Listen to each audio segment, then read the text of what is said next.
Con la provincia direi che va bene.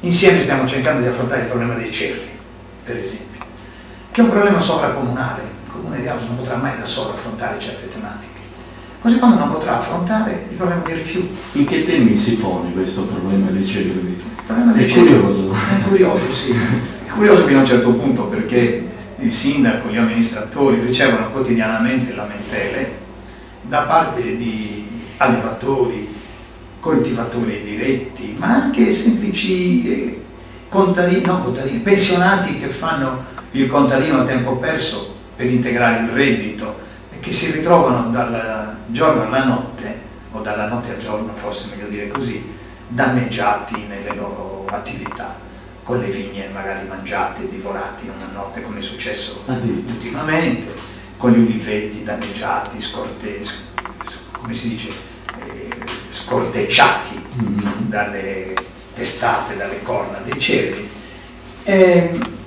Il cervo è una ricchezza del nostro territorio, questa è la premessa essenziale. Non c'è una guerra contro i cervi, c'è una necessità forte che stiamo portando avanti di cercare di contenere la presenza nei limiti fisiologici della capacità del territorio stesso di accogliere. Quindi adesso c'è una sovrabbondanza. C'è una sovrabbondanza. C'è stata una conferenza di servizi ad Aarhus convocata dalla provincia su richiesta del comune, e questo è ancora un segno della collaborazione, a cui hanno partecipato la regione, gli enti regionali preposti, eccetera.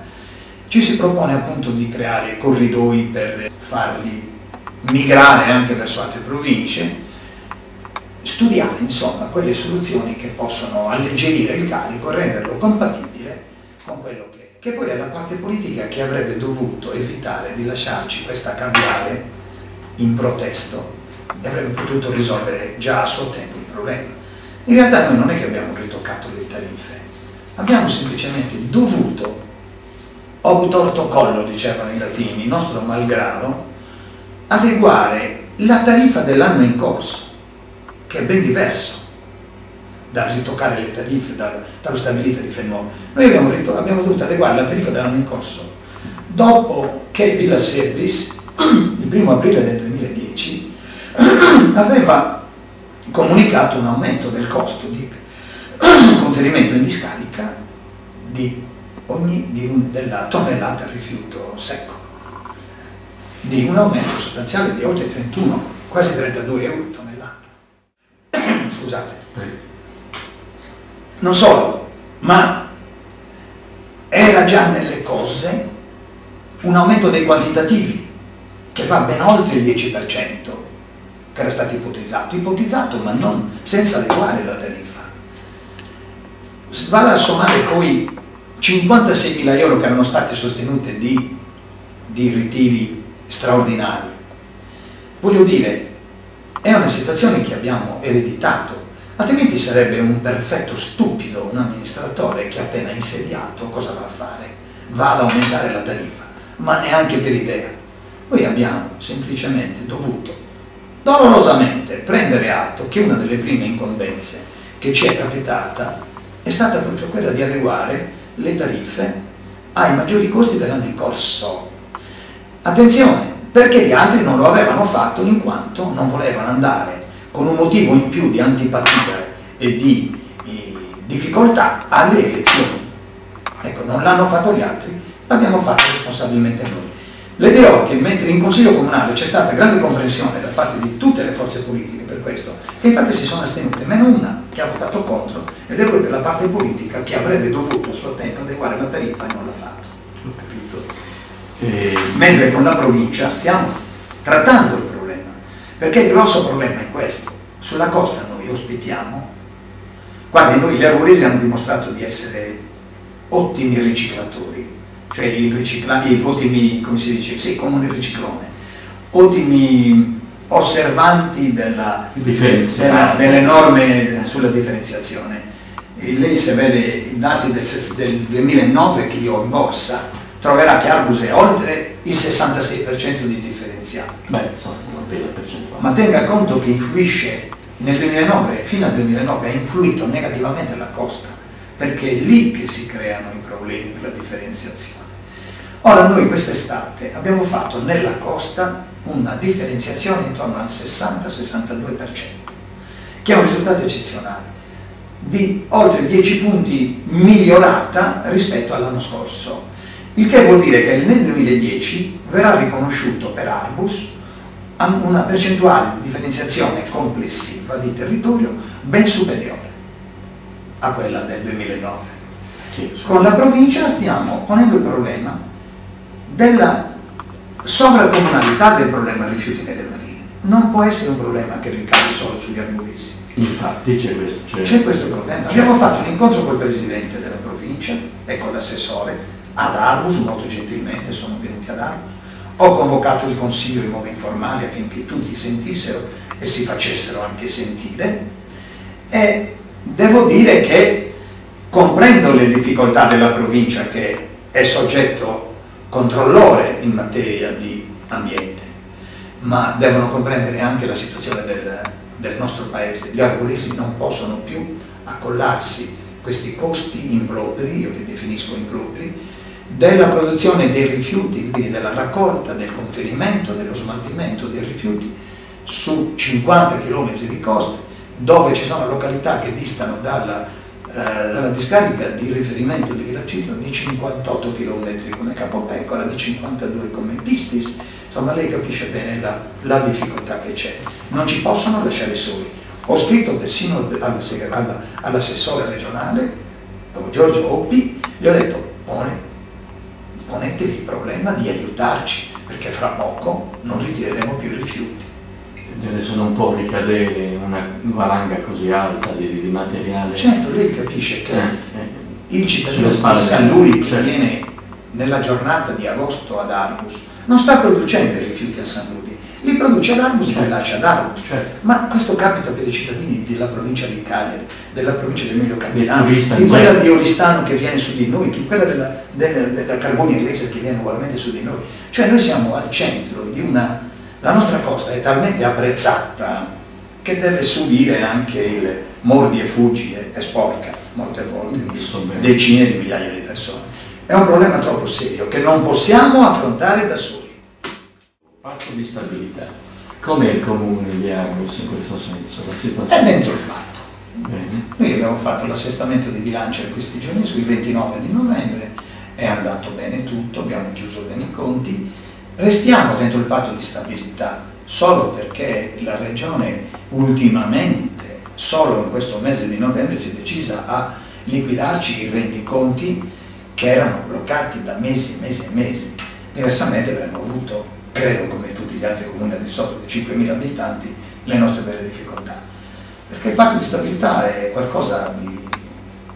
è un artifizio mostruoso, io lo definisco. Più sei bravo e più paghi.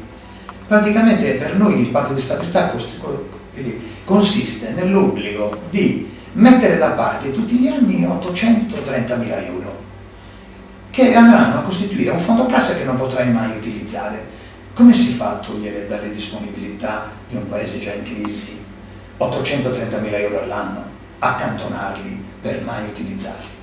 Noi in 2 anni di patto di stabilità abbiamo accantonato 8.600.000 euro.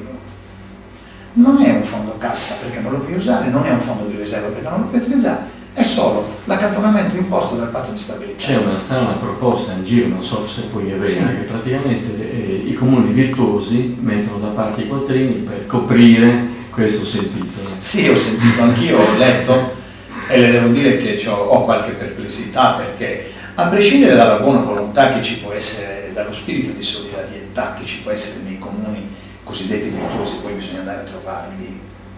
Virtuosi cosa vuol dire? Un comune virtuoso è un comune che rispetta le regole, non è che sia un comune che è pieno di soldi. Però se ce n'è qualcuno che ha delle disponibilità che può mettere a disposizione dell'altro, vogliono creare questa rete, la legge si propone di creare questa rete di solidarietà, ma è troppo artificiosa la cosa, quindi difficilmente applicabile, e lanci a molti dubbi in merito, e devo dire che li condivido. Ha parlato, io giusto ho saltato effettivamente la domanda sulla solidarietà e sulla coesione sociale. Parliamo però specificamente di Arbus. Come si sta muovendo in questa direzione per i suoi cittadini?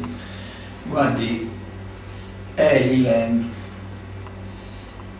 l'aspetto più delicato di tutta la partita, perché i comuni sono individuati sempre più come il parafulmine, il terminale, diciamo, di tutti i problemi, di tutti i mali. Io continuo a sostenere che l'Italia si regge grazie ai suoi 8.000 e più comuni, che criticati quanto si vuole sono comunque in trincea nell'occhio del ciclone e sono il primo punto di riferimento dei cittadini. Il sindaco in primis. Ma sì, il sindaco anche, il sindaco e non solo. E non è facile quotidianamente sentire la gente che viene con grande dignità, le dirò, a chiedere aiuto per un lavoro, a chiedere aiuto per una casa, a chiedere aiuto per tante situazioni familiari. C'è una povertà nuova in giro, c'è una povertà diversa rispetto al passato, ma è una povertà forse peggiore del passato, perché è una povertà che taglia fuori da questo vortice che è la società, che gira in modo vorticoso e quindi caccia via proprio dalla sua, sì, esclude. E noi ci troviamo, stiamo cercando di creare, come l'hanno fatto gli altri in passato, una rete di solidarietà per venire incontro a tutte queste situazioni familiari. Arriviamo dove possiamo arrivare, però vi assicuro che i servizi sociali sono quelli che spendono maggiormente, che hanno le voci di bilancio più forti, più pesanti. I servizi sociali sono la coesione. Poi la coesione è un auspicio, avere il paese coeso. Il paese, quando è coeso, riesce a esprimersi bene, riesce a organizzarsi bene, riesce a credere e a sperare. Allora noi abbiamo chiesto alla gente di avere fiducia, di ritrovarsi e di credere, perché tanto abbiamo ancora molte carte da giocare. Abbiamo parlato di ambiente, abbiamo parlato di coesione sociale, di solidarietà e così via. E cosa fa il BUS per la cultura? Cosa fa e cosa vuole fare? Intanto le dirò, mi sta sorprendendo ultimamente una richiesta continua da parte di università italiane e non solo. Persino la Sorbonne ha chiesto da poco ad Arbus e a Cuspini di patrocinare iniziative nei nostri villaggi minerali, Montevecchio, l'11 ci sarà la Sorbonne che tiene un master praticamente, poi c'è l'Università di Padova che ha chiesto per aprile, è arrivata oggi la conferma, un altro master su un piano di sviluppo per Ingurtoso praticamente, concordato con noi. C'è una produzione continua di libri, giovani autori che si propongono, sono tutti segnali positivi questi. E ho notato che soprattutto questi libri riguardano la vicenda mineraria. È come se non si volesse, come si dice, recidere definitivamente il cordone ombelicale con la storia, con l'epopea mineraria, con la storia che abbiamo tutti vissuto, la vicenda mineraria. Mi sta vietando a nozze, e le volevo chiedere una domanda che mi sta un po' a cuore. Per quanto riguarda la lingua sarda? Anche per quanto riguarda la lingua sarda, io so che l'assessore, il vice sindaco, ha chiuso questi giorni, a parte la consulta, che ha voluto anche accogliere tutte le istanze presenti nel paese, tutte le associazioni, ma so che ha fatto un accordo, una convenzione con la provincia, con quel servizio provinciale per la lingua che aprirà lo sportello anche ad Arbus,